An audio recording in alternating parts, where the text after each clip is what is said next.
Bonjour, c'est Astrid Matran, et bien, puisque je sais que ça vous plaît, je prends toujours autant de plaisir à vous partager les chroniques, en fait, qui sont réalisées, des extraits de séances en communication animale intuitive, qui sont parfois des plus déroutantes. Alors, du coup, c'est cette dernière semaine, c'était donc, nous étions sur une période de Noël, pas mal de propriétaires étaient absents, et on m'a demandé à distance de pouvoir prendre des nouvelles en fait des copains qui restaient tout seuls à la maison.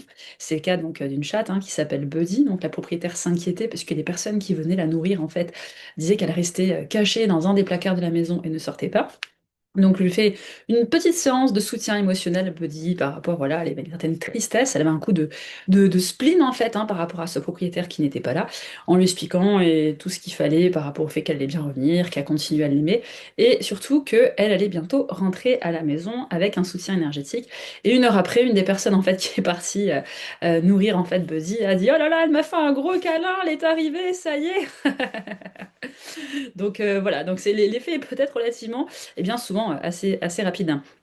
Alors, j'ai l'occasion de travailler actuellement sur un chat qui est unique en son genre, qui est d'une hypersensibilité absolument phénoménale et qui est un voleur de compétition. Alors, il est très très adroit, très intelligent, et la dernière trouvaille qu'il a fait, c'est d'aller subtiliser une endive de sa propriétaire, l'endive qui a coûté quand même 90 € de frais vétérinaires. Donc, comme dit la propriétaire, voilà, c'est une endive qui m'a coûté relativement cher. 90 €, je m'en serais bien passée. Alors, dans le cadre du gardiennage à distance, que j'ai pu faire des animaux, donc là, je travaillais sur un chat qui, lui, a quelques difficultés à bien centrer, comment dire, il fait des marquages urinaires dans la maison de temps en temps, et puis il a la fâcheuse habitude de faire ses déjections à côté de la caisse de litière. Donc, vu que j'avais déjà travaillé sur lui par rapport à la peur du vétérinaire, il était enchanté que je lui tienne compagnie pendant les vacances, pendant que sa propriétaire était partie en vacances visiter sa famille à Paris. Voilà, donc ça donne lieu parfois à des échanges assez originaux, ce qui me fait aussi bien rire et j'espère toujours pouvoir retranscrire au mieux tous ces propos.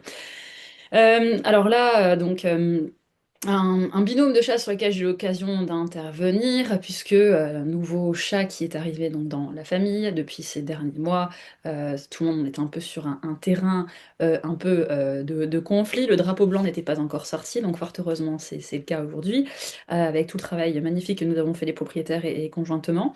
Et donc j'ai travaillé encore sur l'hypersensibilité cette fois-ci donc d'une demoiselle et le chat qui a 17 ans, qui est un magnifique chat qui vit en compagnie de cette demoiselle, ne comprenait pas vraiment ces changements subits de comportement. Un coup c'est oui, un coup c'est non. Un coup elle passe à côté de moi, il se passe rien. Un coup elle passe et elle a envie de m'en coller une. Donc, donc il a fallu expliquer à ce jeune homme, mais que à ce beau vieil homme, que c'était dû aussi à des états émotionnels de surcharge en fait de saturation qui fait que au bout d'un certain temps, elle fait un peu de l'exutoire et puis elle sait plus trop où elle habite, cette demoiselle. Alors j'ai eu droit à un bon comparatif aussi sur un autre chat sur lequel j'ai travaillé, puisque sa maîtresse, elle a deux enfants en bas âge, et lui, malheureusement, il a été trouvé très très très tôt en fait dans la rue, et il n'a pas vraiment trop souvenir de sa maman, parce qu'il était trop petit en fait, tout simplement.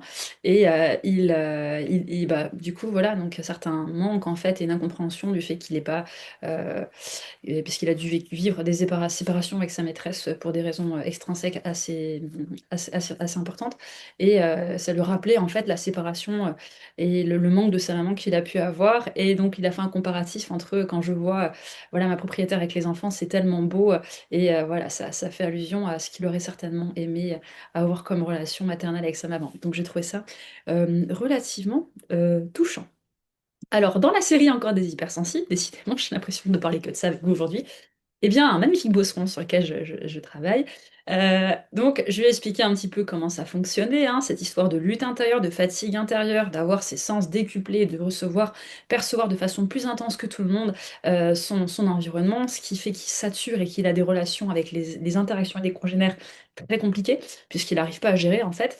Je vais t'expliquer que finalement, ça peut paraître étrange, mais ça devient une qualité au fur et à mesure du temps, mais pas du tout. Mais c'est un véritable cauchemar. Non, mais au quotidien, non, mais je peux pas, en fait, je peux plus, je me supporte pas, non, je suis pas d'accord. Voilà, donc il n'était pas vraiment d'accord, pour l'instant en tout cas, sur cette thématique-là. Euh, Bon, il a le droit, je le comprends, pour être pour avoir été concerné par le problème pendant très très longtemps, jusqu'à la gestion actuelle, je partage largement son point de vue et je ne peux que compatir à ce sujet. Et puis, je voulais terminer avec donc son copain avec lequel il vit, qui est un beagle.